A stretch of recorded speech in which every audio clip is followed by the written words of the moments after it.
नमस्कार दोस्तों, मेरा नाम है नदीम अहमद और आप देख रहे हैं कदम न्यूज़।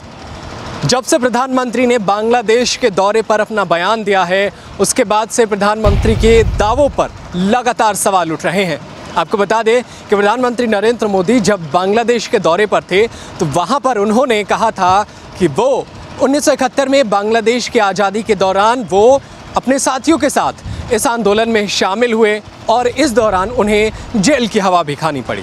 लेकिन प्रधानमंत्री नरेंद्र मोदी ने जब ये बयान दिया, इसके बाद से वो चर्चा में आ गए। लगातार देश के अंदर उन्हें ट्रोल किया जाने लगा, ये सवाल पूछा जाने लगा कि प्रधानमंत्री आखिर भारत में रहते हुए कैसे जेल चले गए, क्योंकि ये पूरा मसला है भारत और पाकिस्तान के बीच था। भारत जो है पूरी तरीके से बांग्लादेश का समर्थन कर रहा था। देश का हर नागरिक बांग्लादेश के साथ संबंध कायम रखने के लिए, दोस्ताना कायम रखने के लिए तैयार था। लेकिन प्रधानमंत्री को जेल भेजा किसने? सवाल बड़ा है। अब आपको बताते हैं कि जब प्रधानमंत्री नरेंद्र मोदी ने ये बयान दिया, इसके बाद से अब जो है देश के कई बड़े वरिष्ठ पत्रकार इस पर अपनी राय दे चुके हैं। इसमें सबसे बड़ा नाम है वो है एनडीटीवी के वरिष्ठ पत्रकार रवीश कुमार का। रवीश कुमार ने बड़ी लंबी चौड़ी पोस्ट लिख करके और उन तमाम दावों पर सवाल खड़ा किया है जिन दावों पर जो है नरेंद्र मोदी अक्सर बोल जाते हैं। ये पहली बार नहीं है जब प्रधानमंत्री नरेंद्र मोदी ने कोई हास्यास्पद दावा कर दिया हो।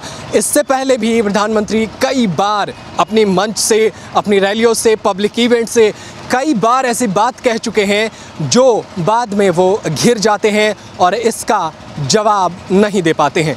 तो इस पूरे मसले पर रवीश कुमार ने कहा है कि अगर हम इन तमाम दावों को देखें, प्रधानमंत्री के 7 साल की तमाम गलतियों को देखें, तो एक लंबी चौड़ी किताब लिखी जा सकती है और इन तमाम दावों पर एक अच्छी सी खबर बनाई जा सकती है। लेकिन बड़े नेशनल मीडिया इस पर तो बात नहीं करते। हमने सोचा आज आपको बताते हैं कि प्रधानमंत्री नरेंद्र मोदी ने इससे पहले कब और कितनी बड़ी झूठ बोली और उस झूठ का बाद में आखिर हुआ क्या है।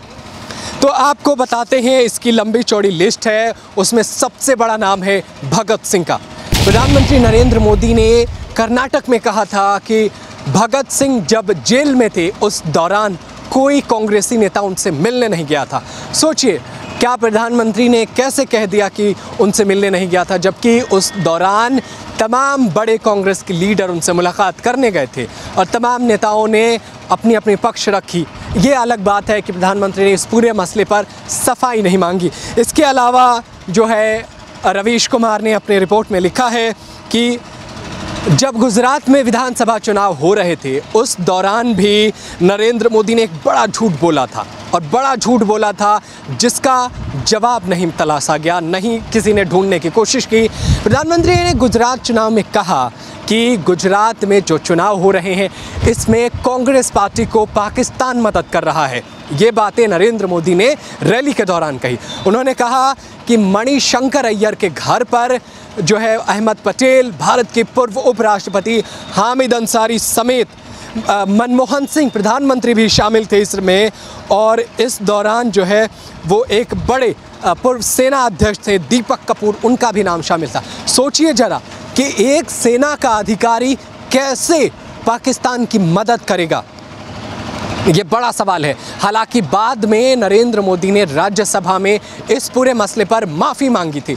ये वो घटना थी जिसमें नरेंद्र मोदी ने माफ़ी मांग करके ये साफ किया कि उन्होंने ये बात गलत बोल दी। इसके अलावा प्रधानमंत्री कई बार यूनिवर्सिटी पर ज्ञान दे जाते हैं, उस मसले पर भी झूठ बोल जाते हैं। इस पर भी रवीश कुमार लिखते हैं कि नरेंद्र मोदी ने तक्षशिला विश्वविद्यालय को बिहार में बता दिया था। शायद उनके नॉलेज में कमी होगी या उनके आसपास रहने वाले लोगों ने सही नहीं बताया होगा कि आखिर तक्षशिला विश्वविद्यालय का इतिहास क्या है।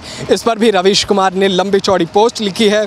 इसके अलावा भी बहुत सारे मसले हैं जिस पर रवीश कुमार कहते हैं कि जब उत्तर प्रदेश में विधानसभा चुनाव हो रहे थे उस दौरान भी प्रधानमंत्री ने एक बड़ी अफवाह और बेहद ही गलत बात बोली। हालांकि उस मसले पर भी ना तो बीजेपी ने सफाई दी और ना ही प्रधानमंत्री की तरफ से सफाई मिली। वो ये कि प्रधानमंत्री ने चुनाव में कहा कि उत्तर प्रदेश के अंदर रमज़ान में बिजली आती है, दिवाली में लोगों को बिजली नहीं मिलती है। शायद अगर आपने विधानसभा चुनाव को देखा होगा उत्तर प्रदेश के, तो ये आपको याद होगा कि प्रधानमंत्री ने ये बात बोली थी कि उत्तर प्रदेश में रमज़ान में बिजली मिलती है लेकिन दिवाली में नहीं मिलती है। ये सीधा सीधा उन्होंने देश की कम्युनिटी को बदनाम तो किया ही किया, साथ ही उन्होंने बिजली विभाग को जातीयता पर बांटने की कोशिश की।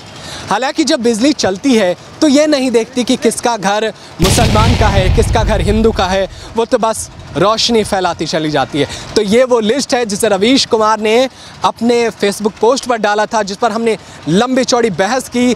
तमाम न्यूज़ चैनलों में, तो बड़े चैनलों में तो नहीं, लेकिन हम जैसे छोटे चैनलों में इसका जिक्र हो रहा था कि आखिर प्रधानमंत्री के इन झूठे बातों पर कोई कुछ क्यों नहीं बोलता है, या बड़े चैनल चाहे तो इस पर एक बड़ा रिपोर्ट बना सकते हैं लेकिन वो दिखाना नहीं चाहते।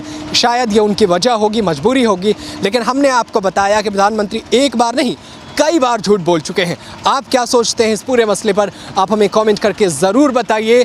देश और दुनिया की तमाम बड़ी खबरों को देखने के लिए आप बने रहिए एक कदम न्यूज़ के साथ। धन्यवाद।